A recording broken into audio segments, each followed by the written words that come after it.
semuanya, saya berharap siang hari ini semuanya dalam keadaan sehat walafiat dan tetap semangat untuk terus berkarya dan berinovasi. Siang hari ini bersama saya Linda Ali di program Bising Bincang Siang, tepatnya di hari Kamis 10 Oktober 2024. Dan saat ini di studio Radio Darussalam telah hadir narasumber yang smart, cantik, dan luar biasa tentunya. Dan narasumber kami di studio Radio Darussalam kali ini berasal dari penyuluh KB Jayaloka. Dan tentunya kita akan membahas seputar PUP. Apa itu PUP? PUP adalah pendewasaan usia perkawinan. Dan yang pasti bukan saya yang menjelaskan. Dan kita perkenalkan dulu narasumber yang hadir di siang hari ini. Assalamualaikum untuk Mbak Fitri. Waalaikumsalam. Mbak Fitri boleh lihat kameranya biar terlihat cantiknya. Iya, Mbak Fitri sehat ya siang hari ini? Alhamdulillah sehat. Alhamdulillah. Tetap semangat tentunya ya. Nah, tidak hanya Mbak Fitri yang hadir di studio Radio Darussalam, ada juga Mbak Dina. Mbak Dina apa kabarnya? Alhamdulillah kabarnya baik, tetap sehat, semangat luar biasa. Itu dia, sehat, semangat dan luar biasa. Nah, kalau Mbak Dina saja luar biasa semangatnya, kenapa kita tidak ya? Nah, di siang hari ini kita membahas seputar PUP, yaitu pendewasaan usia perkawinan. Mungkin lebih jelasnya Mbak Fitri ya bisa menjelaskan apa sih PUP itu? Oke Mbak Fitri silakan. Baik, terima kasih Mbak Linda. Jadi begini ya, PUP itu singkatan dari pendewasaan usia perkawinan. Pendewasaan usia perkawinan. Iya. Ya, pendewasaannya seperti apa?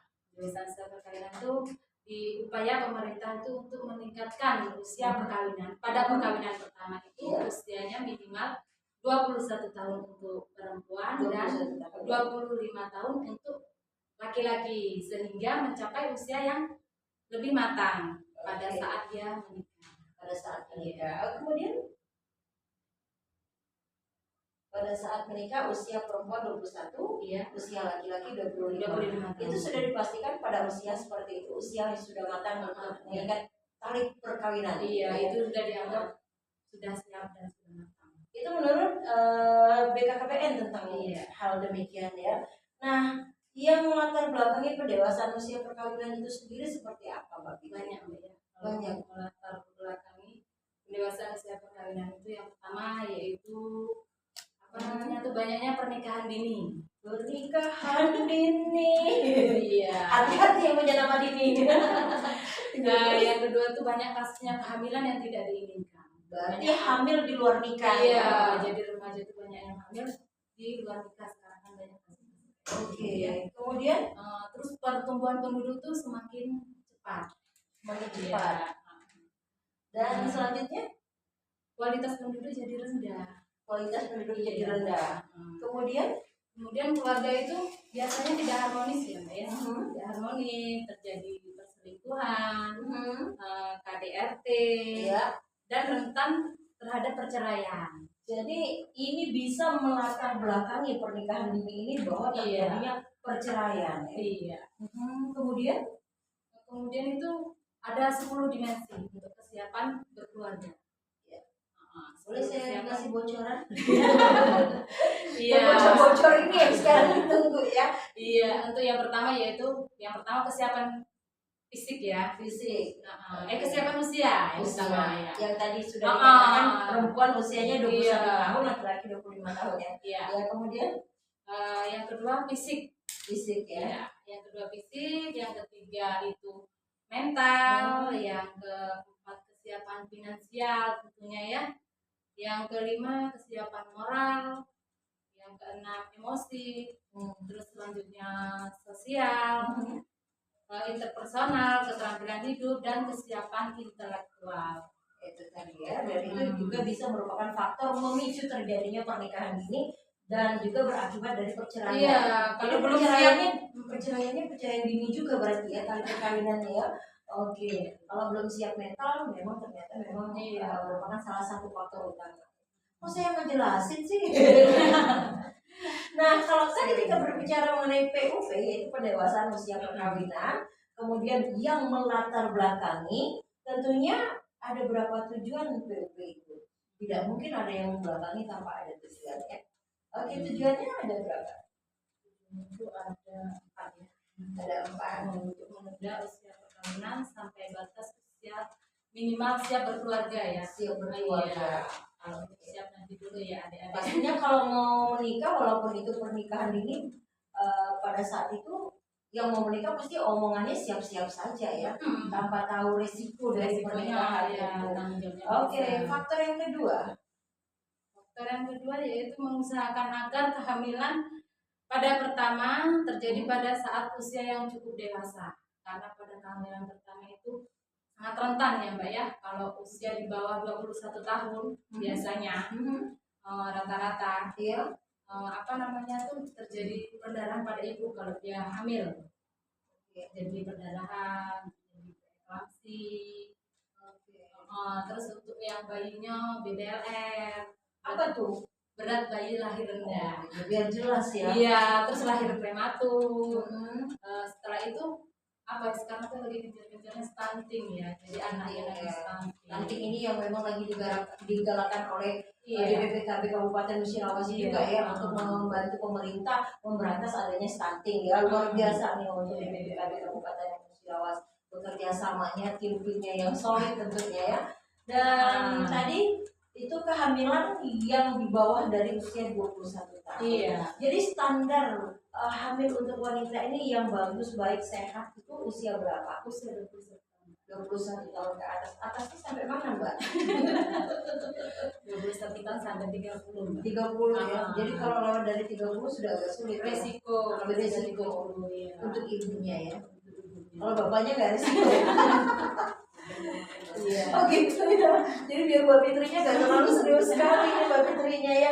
Nah kalau tadi kita membahas ya itu tentang latar belakang dari PUP itu, terus ada beberapa semacam sih tujuan dari PUP itu.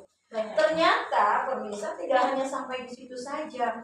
Banyak kalau kita telusuri tentang PUP ini, yaitu pendewasaan usia perkawinan ini. Nah, apa pentingnya pendewasaan usia perkawinan dalam konteks keberlangsungan hubungan pernikahan? Ya, bisa dijelaskan sama Mbak Nina? Ini ya Mbak ya, terima kasih. Sangat penting ya Mbak ya, kalau kita tuh harus pendewasaan usia perkawinan sangat penting. Sepertinya memang penting semua ya Mbak ya. Kalau Kalau nggak penting kita nggak di sini Mbak. Kalau enggak psikologisnya enggak matang, psikologis seandainya seperti yang perempuan tadi kan dianjurkan 21 tahun. Nah, seandainya kalau dia enggak nyampe umur 21 tahun beliau hamil, nah itu nanti bisa menjadi resiko buat ibu dan si bayi. Oke, itulah tadi ditetapkan pada usia pernikahan itu perempuan 21 tahun, 25 untuk laki-laki. Berarti saya belum masuk kategori ya. Saya belum 21 tahun. Maunya menolak tua nih yang enggak lah ya. Nah, kemudian Mbak Dina bisa dijelaskan lebih lanjut? Masalah yang tadi penting pendewasaan usia perkawinan PUP tadi, konteksnya berlangsung memang harus 21 tahun ya. Nah, apa yang menunda usia nikah merupakan upaya menekan pertumbuhan penduduk? Apakah menunda usia nikah ini merupakan upaya menekan pertumbuhan penduduk, Pak? Penundaan usia perkawinan bukan hanya menunda perkawinan sampai usia tertentu, tetapi mengusahakan agar kehamilan pertama terjadi pada usia yang cukup dewasa sehingga mampu menekan pertumbuhan penduduk. Dari awal kita membahas seputar PUP ini yaitu pendewasaan ya, pendewasaan usia perkawinan. Usia yang kita bahas di sini. Nah, mengapa usia ini menjadi penting untuk batasan pernikahan? Sangat penting sekali ya Mbak ya, karena kalau remaja nanti dia menikah muda, terus penerus generasi remaja-remaja Indonesia nanti mau gimana kalau seandainya dia menikah di usia yang terlalu muda. Kalau kita melihat informasi-informasi yang ada di media TV, YouTube, ataupun kita membaca berita-berita koran, ya, media cetak, ataupun media online itu sering terjadi memang pernikahan dini, dan tidak hanya untuk di Kabupaten Cirawas saja. Saya rasa kita pernah melihat membaca itu seringnya terjadi ataupun menurut tradisi pernikahan yang memang usianya muda. Ada mungkin di daerah-daerah tertentu tentunya yang ada di Indonesia ya. Jadi terkadang satu daerah itu usia anak yang memang relatif sangat muda sudah dinikahkan. Nah, berarti ini memang menjadi momok PR tertentu untuk pemerintahnya. Nah, ya saudara ya, saya juga heran kenapa pemerintahnya ataupun masyarakat di situ memang merupakan satu tradisi ya juga di sana ya. Nah, kalau tadi berbicara mengenai usia menjadi penting untuk batasan pernikahan, memang sudah dijelaskan tadi sama Mbak Fitri ada beberapa faktor. Ternyata dari awal tadi yang termasuk melatar belakangi ada. Kita tinggalkan itu, kita akan beralih ke bagaimana cara mengatasi tingginya angka pernikahan di usia muda ini. Dan ini saya rasa merupakan PR nih untuk kita semuanya. Juga tidak hanya para penyuluh KB ya, ibu-ibu juga di luar sana. Nah, bagaimana sih, saya ingin tahu bocorannya dari penyuluh KB khususnya di BPKB untuk menekan tingginya angka pernikahan dini khususnya di Kabupaten Cirawas. Boleh, siapa saja. Ada pun upaya dan cara meningkatkannya yaitu untuk memberdayakan anak-anak remaja di desa. Kita para penyuluh KB ini ya melakukan pembinaan PIKR. Iya. PIKR, Mbak? Pusat Informasi Konseling Remaja. Oh, ada di kabupaten? Ada di setiap desa. Di setiap desa. Setiap desa ada satu. Iya, ada. Penyuluhnya berapa orang? Memberikan konseling, mentornya berapa orang? Kita berkelompok. Bertiga, ya. Oke, secara kontinu kah? Iya. Dalam 1 bulan? Satu kali? 1 bulan satu kali. 1 bulan satu kali pertemuan. Tetapi ada fase piece to piece ataupun door to door? Piece to piece. Kita di balai. Oh, di balai. Oh iya, kita kegiatannya dibarengkan dengan kegiatan posrem kalau untuk tingkat puskesmas ya. Kalau tingkat BKKBN itu menggabung sama sama dinas kesehatan. Artinya memang sudah teragenda ya? Iya. Oke, saya ingin tahu nih, Bapak itu sudah berapa lama menjadi penyuluh kami di Jaya? 10 tahun. Iya. Mbak Dina sendiri? 2014. Basicnya dari kebidanan. Dari bidan. Jadi kalau memang tidak ada kegiatan penyuluh, kegiatan selain itu apa nih? KIE gitu. Mbak Dina juga demikian. Hal yang menjadi harapannya untuk masyarakat kabupaten khususnya di Jaya Loka itu sendiri apa sih selama menjadi penyuluh ini yang belum tersampaikan, yang masih ada di dalam kantongnya? Wah, saya masih nih tahun ini nih harusnya saya harusnya seperti ini nih hasilnya juga. Jadi targetnya, presentasinya seperti apa untuk masyarakat Jaya Loka itu sendiri? Terima kasih Mbak, pesan ya. Ya, harapannya untuk Kecamatan Jaya Loka kepada Bapak dan Ibu-ibu yang ada di Kecamatan Jaya Loka untuk memberikan informasi-informasi mengenai kenakalan remaja sehingga bisa menjauhi apa yang harus dijauhi oleh remaja tersebut. Kalau Mbak Fitri sendiri harapannya sama adik-adik remaja ya, khususnya di Jaya Loka. Oke, saya setuju nih kalau ngomong remajanya muda. Khususnya di Jaya Loka ya, jangan dulu pacaran ya dek ya. Jangan dulu pacaran. Pacaran sebenarnya nggak boleh ya. Kecuali kepepet. Nanti kalau pacaran biasanya kebablasan ya. Kebablasan. Kemudian Mbak, dari itu ya untuk para orang tua ya, tolong ya anak-anaknya tuh kalau keluar malam itu ya jangan ya, karena pergaulan pada saat malam itu tidak bagus.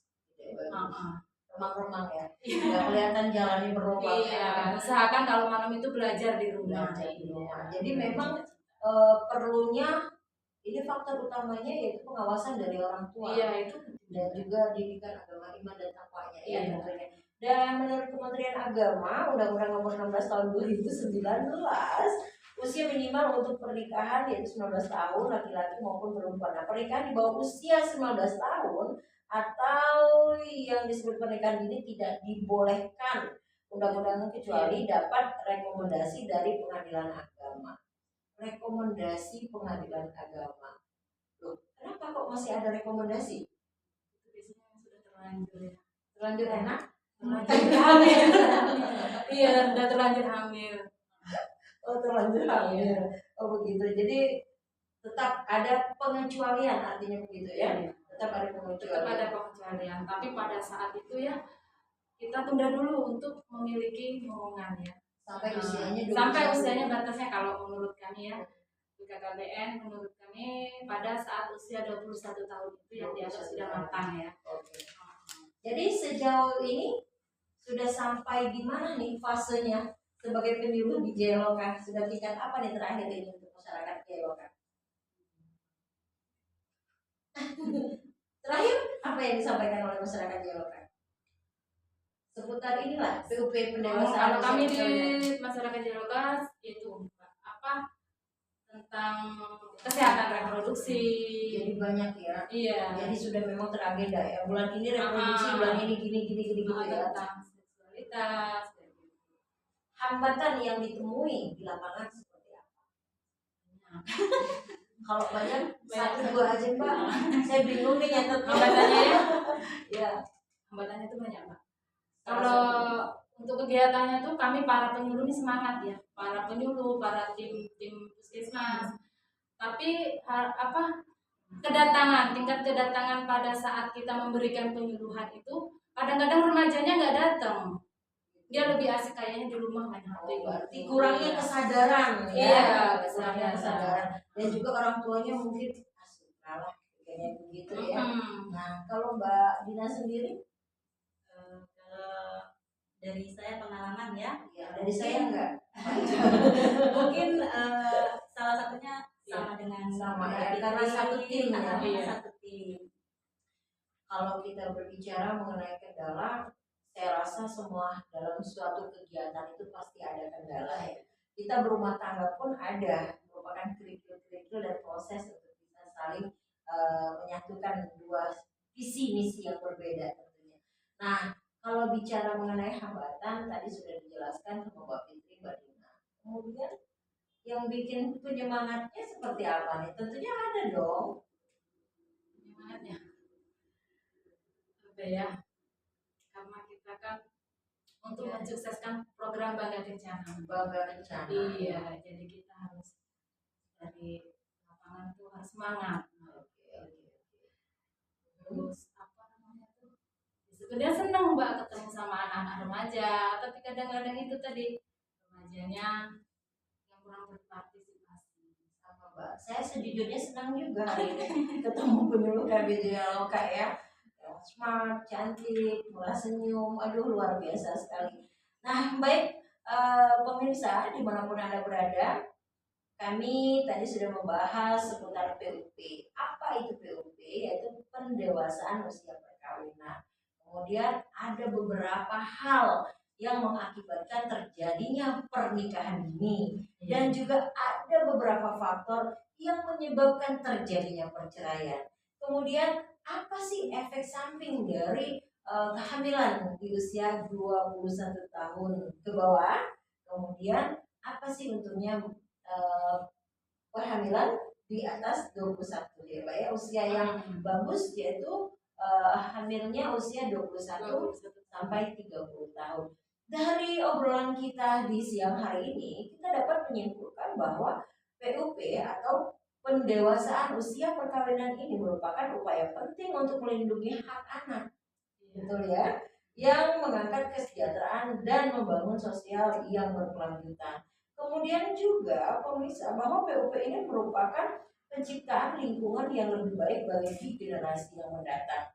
Batas usia perkawinan yang penting karena perkawinan ini benar-benar membutuhkan kematangan psikologis dan usia perkawinan yang terlalu muda dapat menyebabkan meningkatkan kasus perceraian. Nah, di usia 21 tahun perempuan dan juga laki-lakinya 25 tahun sudah memiliki kesiapan fisik dan mental yang baik. Jangan lupa Rencanakan hidupmu untuk menuju hidup yang lebih baik dan berkualitas. Berencana itu keren. Keren. Baik, terima kasih untuk semuanya. Ini ada pantun ya? Setujunya saya dengan penyuluh KBI selalu siap pantun kalau kita podcast gitu. Oke, Mbak Dina mau ada pantun nih? Mbak Fitri? Iya. Boleh. Boleh lihat ya Mbak ya. Boleh. Sambil lihat saya juga nggak apa-apa. Berumah tangga itu ibarat ngopi. Asik. Soal rasa yang utama. Mantap. Nikmatnya ada di permukaan, ampasnya cukup kamu sembunyikan. Nah, memang dalam ya pantunnya. Berumah tangga itu ibarat kopi. Soal rasa yang utama, nikmatnya ada di permulaan, kemudian ampasnya juga kamu sembunyikan. Berarti benar-benar nih isi pantunnya sangat bermakna. Ada pesan moral tentunya di pantun ini ya. Jadi untuk ibu-ibu yang ada di luar sana yang memiliki putra-putri tercinta yang usianya masih di bawah 21 tahun, ini butuh pengawasan. Dan faktor utamanya yaitu faktor lingkungan di rumah dulu nih. Kemudian baru pengawasan orang tua untuk pergaulan anak-anak di luar sana. Ingat, zaman sekarang memang sudah zaman teknologi. Anak-anak jangan dimanjakan dengan perkembangan gadget. Karena banyak faktor negatif yang saat ini bisa kita lihat dampak-dampak negatif yang ada di lapangan. Baik, terima kasih. Saya ucapkan untuk narasumber kita di siang hari ini ada Mbak Fitri, Mbak Dinanya untuk menyampaikan PUB pendewasaan usia perkawinan. Mudah-mudahan ini sangat bermakna dan juga ini sangat bermanfaat tentunya untuk kita semuanya, khususnya untuk ibu-ibu yang memiliki putra-putri tercinta. Jangan lupa tetap bersama kami di sini dan wassalamualaikum warahmatullahi wabarakatuh. Berencana itu keren.